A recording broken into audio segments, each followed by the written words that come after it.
मंगलानां वर्णानां अर्थसंघानां। पहले शब्द वर्णानां अर्थसंघानां, फिर उस शब्द का अर्थ। मैंने बहुत प्यारी बात कही आपको, लेकिन आपको समझ में ही नहीं आई। तो होगी वो बहुत अच्छी बात, बहुत ऊंची बात, लेकिन समझ में नहीं आई तो फिर उस बात का क्या महत्व रह जाता है। सुना है कोई चुटकुला सुनाओ तो अंग्रेज 2 बार हंसते हैं। तो किसी ने पूछा क्यों? बोले 1 बार तो तब हंसते हैं जब चुटकुला सुनाया तो फॉर्मेलिटी के लिए हंसा कि भाई कोई जोक सुनाया तो हंस लेना चाहिए। फिर 1 बार तब हंसता है जब उसे वो जोक समझ में आ जाता है, तो 2 बार हंसता है। किसी भी बात का अर्थ होना, उसको समझ में आना। तुलसीदास जी कहते हैं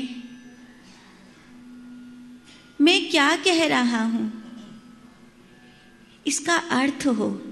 वर्णानां अर्थसंघानां रसानां छंदसामपि।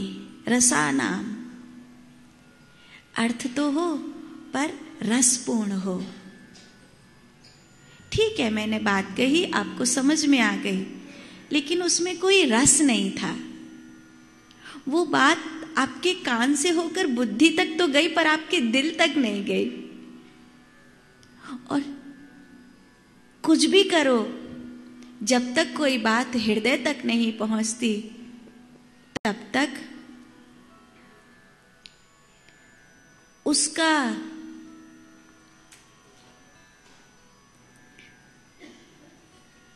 परिणाम दूरगामी नहीं होता।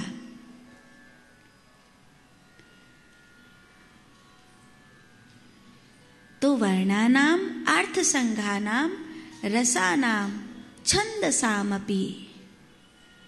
उसमें रस हो, और फिर चौथी चीज छंदसामपि। उसकी छंद माने उसकी लयबद्धता हो,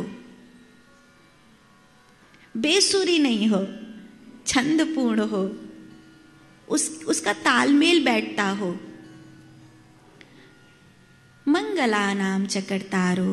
और अंतिम 5वीं बात जो मैं कह रहा हूं, वो सुनने वाले का मंगल करे, उससे दूसरे का कल्याण हो। बस यही 5 चीजें मुझे चाहिए अपनी राम कथा से। तुलसीदास जी कहते इसीलिए हे गणपति बप्पा आपको प्रणाम, हे मैया सरस्वती आपको प्रणाम। अब मुझ पर कृपा करो, मैं राम की कथा नहीं गा सकता, आप कृपा करोगे तो मैं राम की कथा गाऊंगा।